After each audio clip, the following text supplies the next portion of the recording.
I'm going to be showing you another 4 key tips to make your renders actually stand out, catch attention, and actually feel polished and finished and good. Whether you're stuck in Blender not knowing what to do next, or your stuff just isn't hitting like it should, this is exactly what you need. And if you haven't seen part 1 yet, definitely check that out after this. Let's go. Number 1, start with a strong idea. Barely anyone talks about it, but it's one of the most important parts of GFX, your actual idea. The vision behind the whole thing, like the actual concept, what you're even trying to make from the start. Your idea is what gives your whole GFX purpose. It decides like the mood, the lighting, the pose, the colors, all of it comes from that one vision in your head, and the clearer that vision is, the easier everything else becomes. Sometimes I'll literally open up Blender without even setting up the characters or a proper scene. I'll just drop in a camera, mess around with different camera angles and poses and stuff that really helps me spark an idea for the layout. Once I've got that, then I start building everything else around it. The characters, the environment, I attach all the accessories and stuff. But that starting layer is what makes everything else click. And yeah, you won't always find a perfect reference image, but even if it's just one that helps with like a certain part of it, like the posing or the layout, that's usually enough to carry the whole thing. It gives your GFX a direction. That's why your idea is just so important. Without it, you're just winging it. And that's when things feel off and you don't even know why. So before you start just placing random lights and just taking random assets, take a second to actually figure out what you're trying to do. That's the part that makes the rest flow. And honestly, the times I've actually skipped that step or gotten lazy with finding good reference images or coming up with good ideas, those are the projects where I end up just stuck and completely procrastinating for days, and then my clients shout at me and they get super angry at me because I take so long because I'm just procrastinating because I don't have a good idea. So yeah, the idea part, it's crucial, bro. That's everything. But actually talking about everything, number 2, composition is everything. Alright, so this next tip is something I really started to notice more and more over time, and that's just how much everything in a GFX comes down to composition. Like your lighting, your camera angle, your posing, your background, your color choices, almost every single part of your scene either helps guide the viewer's eye or completely loses it. And when I say composition, I basically just mean how everything is laid out and arranged in the image, how it flows visually. It's what decides where someone looks at first, where their eye goes next, and how they take in the whole piece, how their eye,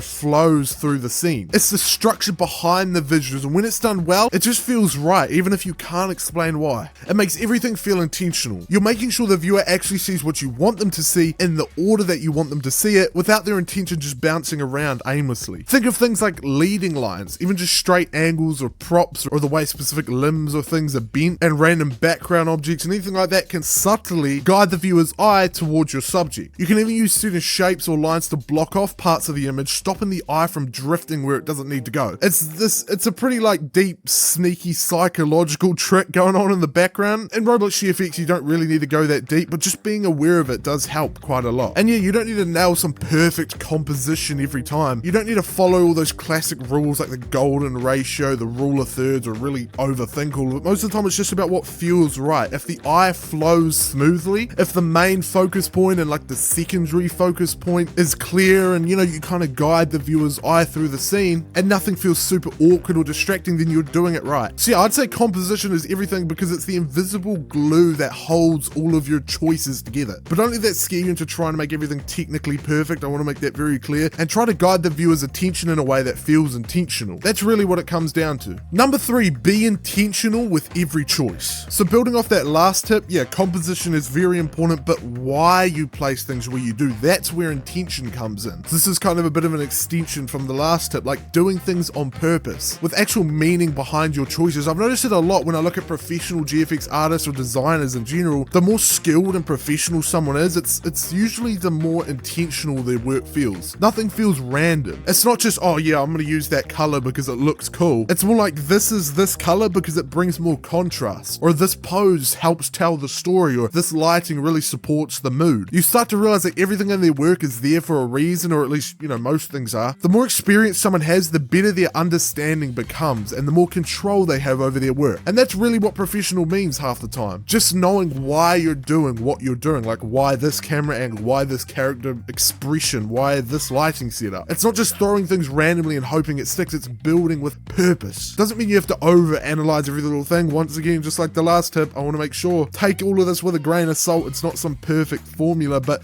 just having that mindset of why, not wow, doing things can take your stuff to the next level. At the end of the day, GFX really isn't about trying to follow a perfect formula or anything. It's just about understanding the choices you are making and being intentional with them. The why is what separates a render that just looks cool from one that actually works. Number 4, design for the goal. It's something I don't think gets talked about enough, but it's super important to understand. Like if your goal is to make people click, like in CTR, you know, high CTR, super bright, saturated GFX, or thumbnails or ads or whatever, then your entire design needs to be about grabbing attention fast and just bringing the user to click on it. That means bright popping colors, very simple compositions and layout, and a scene that immediately draws the eye. You don't want anything super complicated or confusing. You want the viewer's attention snapped right onto the main subject so they click without even thinking. You gotta really target those little brain rot kids, bro, just get them to click. On the other hand, if your goal is to get people to say, wow, that's amazing, bro, like on Twitter or different, you know, portfolio pieces, then you might want to focus on completely different things. Like you use more detailed or realistic textures and just more realistic lighting and poses and real stylized elements that make people stop and admire the skill or creativity behind it. You're designing for impact and appreciation, not just instant clicks, you know? So the point of this tip is your goal changes everything. You have to keep that in mind every step of the way. From the colors you choose to the composition to how much detail you add to everything, designing without a clear goal is like shooting in the dark. You might hit something good, but most of the time it ends up messy or unfocused. So whether you want to grab quick clicks or make people pause and say, damn bro, that looks amazing, always remember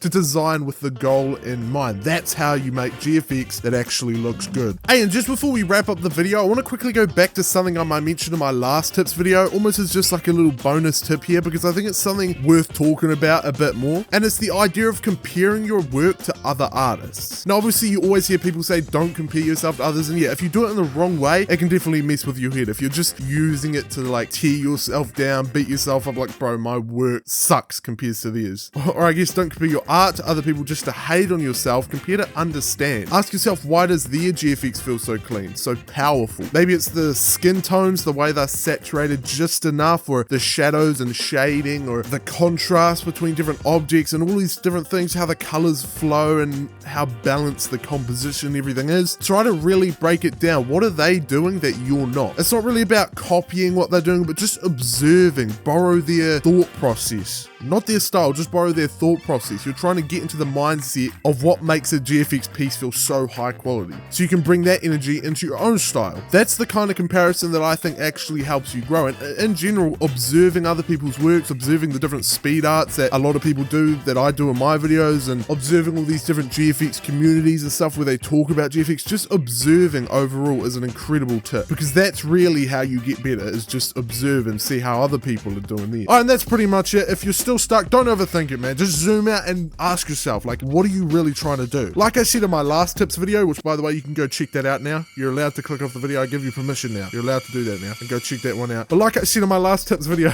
there's no one right way to do GFX. This isn't some like strict formula. These are just things that helped me get better, and what I've noticed over time and stuff like that as I've gotten better. Just take what clicks for you, what really works for you, and just leave behind what doesn't.